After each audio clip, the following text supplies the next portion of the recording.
আসসালামু আলাইকুম। তুমি যদি বাংলাদেশে এইচএসসি তে পড়াশোনা করো বা অ্যাডমিশনের নিউজগুলোর দিকে নোটিস রাখো, তুমি লক্ষ্য করবা বাংলাদেশের ভর্তি পরীক্ষা যেটা বেসিক্যালি বাংলাদেশের সফলতার একটা অনেক বড় মাপকাঠি। সেই সফলতার এত বড় মাপকাঠিতে একটা জেলা বা একটা বিভাগের নাম খুব বেশি আসে, সেটা হলো ঢাকা বিভাগ। অর্থাৎ তুমি যদি অ্যাডমিশনের চান্স পাওয়ার রেট দেখো, ঢাকা থেকেই যেকোনো ভর্তি পরীক্ষার নিয়ার অ্যাবাউট 40% সিট খায় ফেলে। ইভেন ঢাকার স্পেসিফিক ভাবে যদি আমি এনডিসির কথাই বলি, এনডিসি একাই বুয়েটের 40% সিট খায় একা, প্রতি বছর 1000-এর মধ্যে 400 হলো এনডিসি। আবার সেই সাথে আরো দুইটা বিভাগ বা দুইটা জেলা, আমি বিভাগ বলে জেলা বলে যা বলি, রাজশাহী এবং চট্টগ্রাম। অর্থাৎ আমার এই ঢাকা, আমার এই যে রাজশাহী এবং আমাদের এই চিটাগাং, এই তিনটা, অর্থাৎ এই যে যদি আমি একটা স্ট্রেট লাইন টান দেই, এই তিনটা জেলা বা এই তিনটা বিভাগ থেকেই ভর্তি পরীক্ষার প্রায় 40, অনেক ক্ষেত্রে 60% সিট কভার হয়ে যায়। কিভাবে হয়? এই এলাকাতে কি আছে? এই এলাকার মানুষজন কি ডিফারেন্ট কিছু খায়? হ্যাঁ গো, মাটির মধ্যে কি ডিফারেন্ট কিছু আছে? হ্যাঁ গো, বাতাসের মধ্যে ডিফারেন্ট কিছু আছে? কেন তারা এত বেশি চান্স পায়? সেটা আমরা আজকের এই ভিডিওতে অ্যানালাইজ করার চেষ্টা করব, এবং তুমি কিভাবে অন্য জেলা থেকে থাকেও, অর্থাৎ 3টা জেলা বাদে বাংলাদেশে আরো 61টা জেলা আছে, হ্যাঁ 61টা জেলা, এই 61টা জেলার মধ্যেও থাকেও তুমি কিভাবে এদের মতো বা এদের চেয়ে ভালো রেজাল্ট করবা, সেটা আমরা জানার চেষ্টা করব। আমি শুরুটা করতে চাই আমার একটা স্টোরি দিয়ে। তোমরা জানো যে আমি এনডিসিতে চান্স না পাওয়ার পরে লাইফের কিন্তু প্রথম কামব্যাকটা, সবচেয়ে বড় কামব্যাকটা একটা দিছিলাম, এবং আমার ওই সময় একটা স্টোরি ছিল যে তুই এনডিসিতে পড়ে যা চান্স পাবি আমি দিনাজপুর থেকে তার চেয়ে বেশি পাবো। হয়তো আমি এনডিসির সময় ভালো রেজাল্ট করতে পারি নাই, স্টিল আমার 15টা ভার্সিটিতে চান্স পেয়েছিল, 3টা ভার্সিটিতে আমি ফার্স্ট হয়েছিলাম, বুয়েট মেডিকেল ল্যাবে 3টা দিয়ে আল্লাহর মধ্যে চান্স পাইছিলাম। অর্থাৎ আই ব্রোক দ্য চেইন, ঠিক আছে। আমি দিনাজপুর বোর্ডে ফার্স্ট ছিলাম, গোটা বাংলাদেশে এইচএসসিতে সেকেন্ড হাইয়েস্ট নাম্বার ছিলাম দিনাজপুর থেকে। So it was really tough for me, but I broke the chain. So আমি আমার এক্সপিরিয়েন্সগুলো এখানে ইনক্লুড করার চেষ্টা করব যে আমি কিভাবে চেইনটা ব্রেক করছি। সো আমরা এখানে প্রথমে আগে একটু কনটেক্সট নিয়ে কথাবার্তা বলি, যে যে কোনো সময় তুমি ঢাকার মধ্যে এনডিসির কথাই সবচেয়ে বেশি আসে। তুমি এনডিসিতে দেখবা যে এনডিসি যে কোনো ভর্তি পরীক্ষার যদি টপ 3 থাকে, মানে ভর্তি পরীক্ষার তো বিভিন্ন রেজাল্ট দেয় না, টপ 3-র মধ্যে তুমি একজন বা দুইজন তুমি পাবাই এনডিসি, এটা হবেই। হ্যাঁ, এনডিসির বাইরেও থাকে, কিন্তু এনডিসি থাকে। আর যদি টপ 3 দেখো, টপ 3 মেজরিটি এই 3টা জেলার একটা থেকে হওয়ার চান্সেস অনেক বেশি। এমন না যে অন্য জেলা থেকে হয় না। আমাদের দিনাজপুর জিলা স্কুল, দিনাজপুর সরকারি কলেজ থেকে বুয়েট ভর্তি পরীক্ষায় প্রথম হয়েছিল কৌশিক রায় ভদ্র ভাই 2017 সালে, ঠিক আছে। সো এরকমও অসংখ্য উদাহরণ আছে। এক্সেপশন যদি বাদ দেই, এই জেলাগুলা স্পেসিফিক্যালি ঢাকার পোলাপান, স্পেসিফিক্যালি স্পিকিং ফর ঢাকা, তারা যে কোনো ভর্তি পরীক্ষার 40% সিট খায়। তুমি মেডিকেল নিবা 40% ঢাকা, তুমি ঢাবি নিবা 40% ঢাকা, তুমি বুয়েট নিবা 40% ঢাকা বেস স্টুডেন্টস। তারা আসলে ডিফারেন্টলি কি করতেছে, সেই ডিফারেন্সগুলো আমরা একটু খোঁজার চেষ্টা করি। প্রথম যেটা, সেটা হলো কম্পিটিটিভনেস। এটার উদাহরণ হলো যে তোমাকে যদি আমি প্রতিদিন 5টা গাঞ্জাখোরের আসরে বসাই, যে ওরা আসর বসছে খাচ্ছে, হ্যাঁ তুমি খাবা না, তুমি শুধু বসে থাকবা ওখানে। ইভেন তোমাকে মাস্কও পরাই দিব, যাও মাস্ক পরাই দিয়ে বসে থাকবা একটা সাইডে যায়, লিখে দিচ্ছি উইদিন 1 to 2 মান্থস তুমি খাবা, তুমিও সেম অ্যাডিক্টেড হবা, লিখে দিচ্ছি। আবার উদাহরণস্বরূপ, তোমাকে প্রতিদিন আমি মসজিদে 2 ঘন্টা যাবত তালিমে বসাবো, তুমি তোমার কথা পছন্দই হবে না, তুমি হুজুরকে দেখে মনে মনে গালি দিবা, জাস্ট বসে থাকবা ওখানে শুনবা, তাও কানের মধ্যে আসবে, তুমি ফোকাসই করবে না কথায়। লিখে দিচ্ছি ইনশাল্লাহ তুমি উইথিন মানে 1 মান্থের মধ্যে তুমিও ধীরে ধীরে নামাজ পড়া শুরু করবা, ধীরে ধীরে ওদের মতো হওয়া শুরু করবা। So it is about the environment.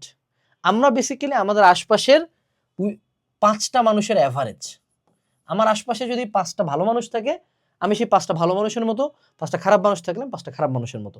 We are the average of the 5 people we hang out the most. এখন যে এনডিসিতে পড়তেছে, ওর আশপাশে কি 64 জেলার স্কুলের টপ 10 রোলগুলো ওখানে চান্স পাওয়া পড়তেছে। ফলশ্রুতিতে ওরা সবাই কিনে কথা বলতেছে, ভাই কেমনে ভালো করবো, কেমনে চান্স পাবো, এই স্যারের কাছে পড়া যায় ওই স্যারের পড়া যায়। আর তুমি যদি মনে করো ক্লাসের, মনে করো তোমার কলেজের সবাই ফেলুয়া পার্টি, ওর মধ্যে 5টা ফেলুয়া টোকাই, গাঞ্জাখোর, মোবাইল ফোন অ্যাডিক্টেড পোলাপানের সাথে ঘুরো, ও সারাদিন এই আড্ডা, এই মাইয়া, এই পোলা, এটা কি ফাঁকি কেমনে দিব, এই সেই এরকম কথাবার্তাই বলে। সো স্বাভাবিকভাবেই তখন তুমি ওই এনভায়রনমেন্টে থাকে, তোমার কম্পিটিটিভনেসটা হারায় যায়। সো তুমি যদি অ্যাকচুয়ালি ভালো করতে চাও, তোমার এলাকায় অবশ্যই টপার আছে। যেমন আমি আমাদের এলাকার 10 জনের একটা গ্রুপ ছিলাম, আমরা সালাম স্যার বসে সবার কাছে পড়তাম, ঠিক আছে। আমাদের 10 জনের মধ্যে আমরা 9 জন গেছি বুয়েটে, একজন গেছিল কুয়েটে, এরকম একটা ব্যাপার ছিল। So you have to mix with good students, এটা হলো প্রথম তোমার কাজ। যদি এদের এনভায়রনমেন্টটা বলো, তুমি রাজশাহীর কথা বলো, বা রাজশাহীতে ভয়াবহ পরিমাণে কোচিং সেন্টার চলে। এখন এটা খারাপ দিক ভালো দিক দুইটাই আছে। খারাপ দিক কি, ব্যবসা চলে। ব্যবসাতে কি হচ্ছে ভাই, তোর তো লাভ আছে, ওখানে প্রচুর মানুষজন পড়াশোনা ওরিয়েন্টেড। ধরো চিটাং সেম। এখন ধরো কেউ যখন পুরান ঢাকায় থাকে, উদাহরণস্বরূপ যেমন আমার কথার মধ্যে একটা টোন চলে আসছে, থাকতে থাকতে কিন্তু আমার টোন চলে আসছে। এখানে মেজরিটি মানুষজন ব্যবসা করে, দেখবা যে এটা ব্যবসার জন্য, মানে অনেক ব্যবসায়ীর সূত্র এখানে। আবার তুমি দেখবে যে মেজরিটি কোচিং সেন্টার, এবং ভাই আমারও উৎপত্তি ফার্ম গেট থেকে। কারণ কি, ফার্ম গেটে যখন দেখি আশপাশে ভাই সবাই কোচিং করায় খাচ্ছে, আমারও মনে হয় যে কোচিংটা করা খাই। ঠিক আছে, সো এই জিনিসটা মনে রাখতে হবে, কম্পিটিটিভনেস অ্যান্ড এনভায়রনমেন্ট, এটা হলো একটা প্রথম পয়েন্ট। দ্বিতীয় যে পয়েন্টটাতে এরা আগায় থাকে সেটা হলো মেন্টরস। এটি কোচিং সেন্টার মেন্টরস না, মেন্টরস হলো যে এই সকল জেলা থেকে এর আগেও ডিউতে, ডিএমসিতে বা বুয়েটে বিভিন্ন মানুষজন চান্স পাইছে না। এখন চিন্তা করো, ধরো আমার আল্লাহর রহমতে আমার পরিবারে, আমার নিজের ফ্যামিলিতে আমি বুয়েটে চান্স পাওয়া, আমার ছোট ভাই ডিএমসিতে চান্স পাওয়া, এবং আমার নিজের বোন এবছর ঢাকা ভার্সিটিতে চান্স পাইছে, বুয়েট ডিএমসি ডিইউ। এখন আমি যখন চান্স পাই গেছি, আমার দেখানো পথে কিন্তু আগের লাঙ্গল যেদিকে যায়, পিছের লাঙ্গলও সেদিকেই যায়। সো তোমার যখন একটা এলাকায় বুয়েট ডিএমসি ডিইউতে চান্স পাওয়া অনেক বড় ভাইয়া আপু থাকে, তারা তোমাকে পড়াইতে, যেমন তুমি যেমন তাদের কাছে টিউশন দিতে পারো, হ্যাঁ, খুব সুন্দর একটা অপশন। তুমি তাদেরকে বিভিন্ন কোয়েশ্চেন্স আস্ক করতে পারো। যেমন হালকেনস্টাইন চ্যানেল আমি প্রথম চালু করছিলাম, আমার আইডিওলজি ছিল এইটাই, যে যারা ঢাকার বাইরে মফস্বলের মানুষজন আছে ভাই, এই যে মনে করো কেন এই জেলার মানুষগুলো চান্স পায়, এটা নিয়ে কয়জন ভিডিও দিছে। মনে করো তুমি আজকে ভেক্টর লেগে সার্চ দাও, লাখ লাখ ক্লাস আছে। কিন্তু এই যে তারা কেমন ভালো করতেছে, কেমনে প্র্যাকটিক্যাল লিখবো, কোন চ্যাপ্টার বাদ দেবো, কেমনে লিখবো না, কি পড়বো না, ডিপ্রেশনে কি করবো, এই টাইপের কোশ্চেনগুলো অ্যান্সার কই দেয়, এটা আমি আমার চ্যানেলের থ্রুতে দেওয়ার চেষ্টা করছি। বাট দেখো, আমি অনলাইনে পড়াচ্ছি, অনলাইনে আমার ভিডিও দেখতেছো, এটা যদি অফলাইনে তুমি আমার সামনাসামনি বসে বলতা, আরো বেটার গাইডলাইন হতো, আরো বেটার কানেকশন হতো। সো তারাও ইনভায়রনমেন্টটা পায়, যে তারা বিভিন্ন কোশ্চেন অ্যান্সার করতে পারে, তারা টিউশন পায়, এবং তারা ভালো মেন্টরস পায়, যে ওই এলাকা থেকে অনেক মানুষজন চান্স অলরেডি পাইছে। এরপরে তৃতীয় যে জিনিসটা, সেটা হলো মোর ফোকাস অন অ্যাডমিশন। আচ্ছা, একটা কথা বলি, ইসলামিক, মেজরিটি তো মুসলমান, আমি ইসলামিক ওয়েতে একটা বুঝাই। যদি তোমার প্রাইম টার্গেট পরকাল হয়, যে তুমি পরকালে ভালো করতে চাও, তাহলে তোমার জন্য দুনিয়াতে সফল হওয়া ইজি না হার্ড, কমেন্ট সেকশনে জানাও। যদি কারো প্রথম ও প্রধান টার্গেট পরকালে সফল হবে, জান্নাতবাসী হইতে চায় সে, তাইলে তার জন্য দুনিয়া সাকসেস হওয়া ইজি না হার্ড, নিঃসন্দেহে কমেন্ট সেকশনে জানাবা, নিঃসন্দেহে ইজি। ওকে, আমরা সবাই আলহামদুলিল্লাহ লিখি। এখন কথা হইলো কেন ইজি। দেখো, আমার জান্নাতে যাওয়ার জন্য আল্লাহ বলছে যে হ্যাঁ, নামাজ কালাম পড়ো, স্বাস্থ্যের দিকে তাকাও, বেশি খাইও না, পাপ কাজ করিও না, দান খয়রাত করো, জীবিকার সন্ধানে বের হও, শিক্ষা অর্জন করতে বলছে। সকল খারাপ খারাপ অ্যাডিকশন থেকে শুরু করে, জেনা থেকে শুরু করে, সব পাপ কাজ যেগুলো অ্যাকচুয়ালি রিয়েল লাইফেও তোমার জন্য ক্ষতিকারক, সেগুলো থেকে তোমাকে হলো সরে আসতে বলছে, মিতব্যয়িতা করতে বলছে, কৃপণতা করতে নিষেধ করছে। অর্থাৎ every single thing that is beneficial for this world is also beneficial for the other world. তো ঠিক তেমনই ভাই, আমার যদি মূল টার্গেট থাকে অ্যাডমিশন, অর্থাৎ শুরু থেকে একটা স্টুডেন্ট তার মাথায় চিন্তা চেতনা হলো ডিইউ, বুয়েট, ডিএমসি। হ্যাঁ, আমি বলতেছি না যে এটার বাইরে ভার্সিটি নাই, কিন্তু তোমরা তিনটা তো এই তিনটারই চাটর ভাই, বাংলা কথা বলি, এলা গপ্প দিবা না যে তোমরা অন্যগুলাকে কেন বলতেছেন না, অন্যগুলা তো তুই কাউন্টে নিচ্ছিস না, আমার দোষ নাকি? তো এই তিনটা নিয়ে যখন কন্টিনিউয়াসলি একটা মানুষ চিন্তা করে যে বুয়েটের জন্য ভালো মতো পড়তেছে, ডিএমসির জন্য ভালো মতো পড়ছে, ডিউর জন্য পাগলের মতো পড়ছে, ভাই তার কি এইচএসসি তে আটকে ভাই? যাতে এইচএসসি এমনি পার হয়ে যাবে, বুঝো নাই? So shoot for the stars, এটা হলো stars, you may land on the moon. তুমি যদি সূর্যের দিকে যাত্রা করতে চাও, তুমি তো চাঁদ পার হয়েই যাবা ভাই। তোমার যদি টার্গেট থাকে সূর্য, আমি চাঁদের পাশ দিয়ে যাবো না, চাঁদ তো পার করে আমাকে সূর্যের কাছে যেতে হয়। সো তারা majority of the time admission নিয়ে ফোকাস করে, এবং আরেকটা বড় সিক্রেট হলো তারা আগে থেকে পড়ে। তোমার যদি বিলিভ না হয়, you go to NDC, you go to মতিঝিলে যাও, তুমি দেখবা ফার্স্ট ইয়ার সেকেন্ড ইয়ারের পোলাপান অ্যাডমিশন স্ট্যান্ডার্ড টিচারদের কাছ থেকে পড়ে। যেমন আমরা সানরাইজ কোচিং সেন্টার অ্যাকোয়ার করার পরে আমাদের মনির ভাই মতিঝিলে পড়ে, মনির ভাই মতিঝিলে ব্রাঞ্চ ব্যাচ আছে, এনডিসির প্রচুর পোলাপান বুয়েট স্ট্যান্ডার্ড পড়াশোনা করতেছে। এবং দেয়ার ইজ এ ট্রেন্ড যে আমাদের ঢাকার বেশ কিছু পোলাপান তারা যখন সেকেন্ড ইয়ারে উঠে, তোমার প্রথম চিন্তা কি থাকে, সিলেবাস শেষ করা।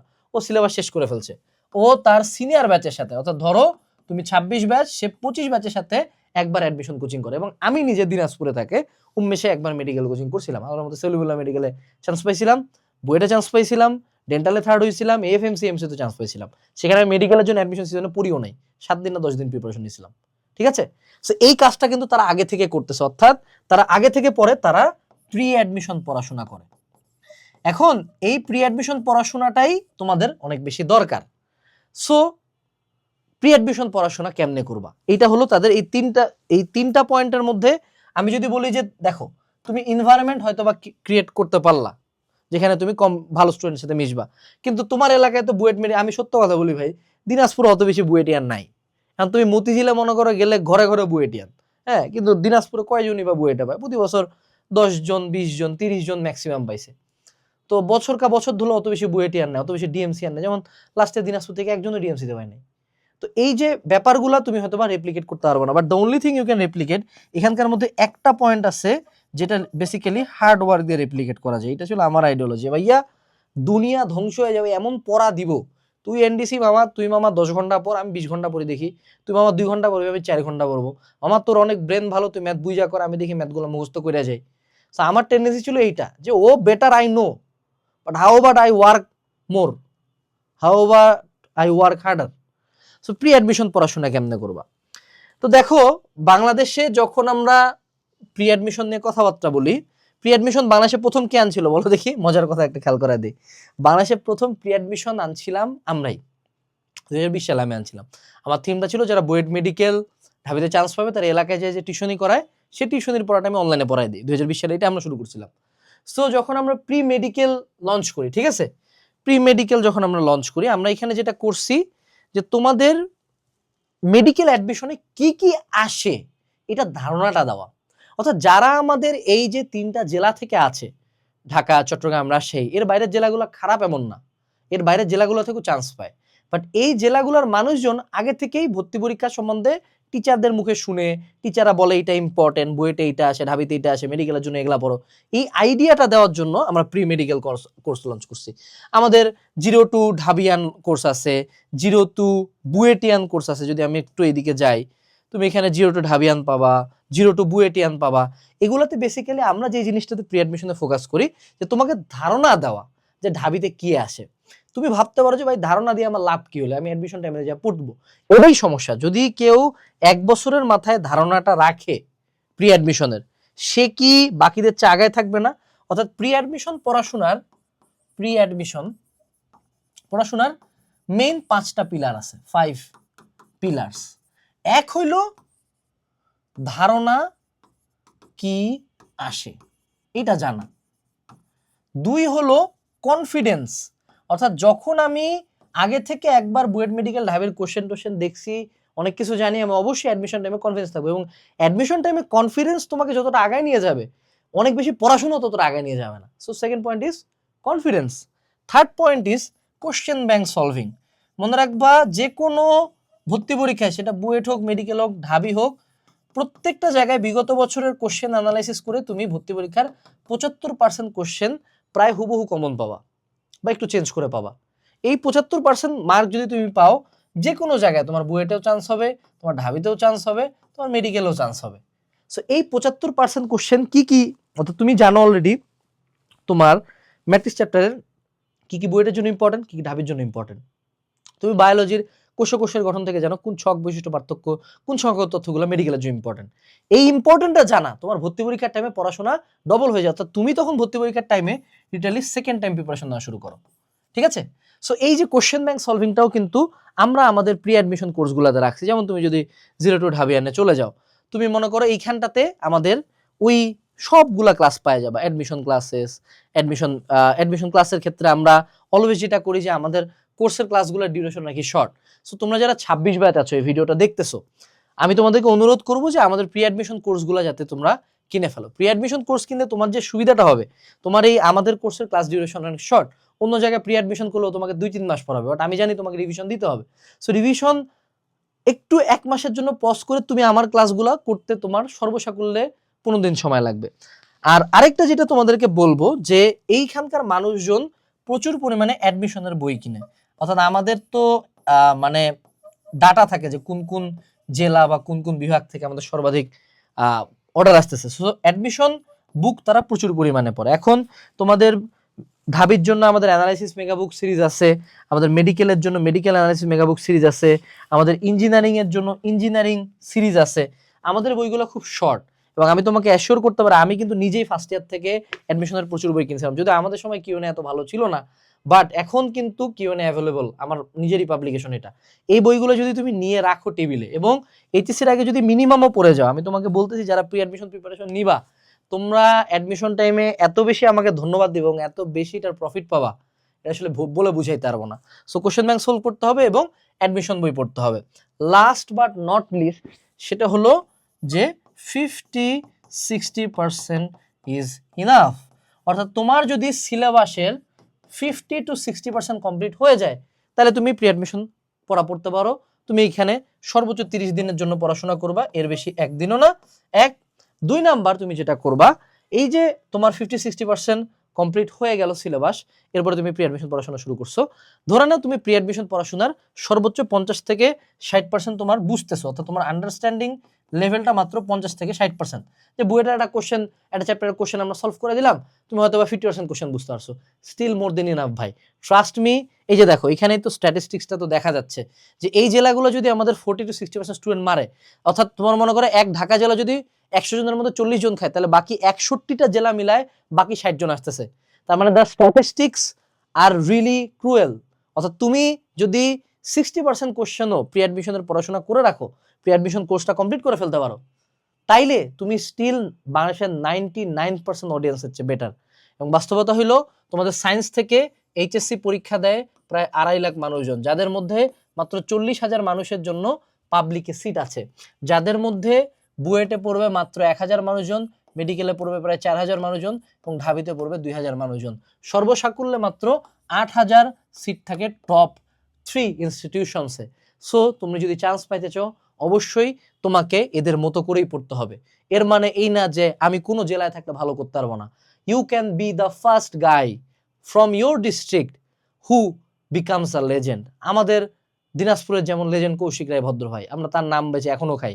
2017 সালে ফার্স্ট হয়েছে, 18 সালে আমরা তার মোটিভেশনে 35 জন বুয়েটে চান্স পাইছিলাম। It's been 9 years and still আমরা তার গল্প এখনো বলি। So you can be the legend from your own district. তুমি তোমার নিজের জেলার একজন লেজেন্ড হইতে পারো। Create your own story. Dhaka, Rajshahi, Chittagong, yes they are better, maybe they are privileged, but you have hard work on your side. আমাদের pre admission course এবং QnA analysis বই অর্ডার দেওয়ার জন্য তুমি লিঙ্ক পাই যাবে ডিসক্রিপশন বক্সে। অ্যানালাইসিস বই রকমারি থেকে অর্ডার দিতে পারো। বর্তমানে ফেব্রুয়ারি মার্চে 25% ডিসকাউন্ট আছে এবং প্রি অ্যাডমিশন কোর্স কিন্তু বর্তমানে খুবই হাইপে চলতেছে। বাকিদের চেয়ে আমাদের কোর্স বেটার কেন? কাজ আমাদের কোর্সটা শর্টেস্ট পসিবল টাইমে করতে পারবা এবং হাইয়েস্ট পসিবল কোয়ালিটিতে করতে পারবা। আসসালামু আলাইকুম, বেস্ট অফ লাক, টাটা।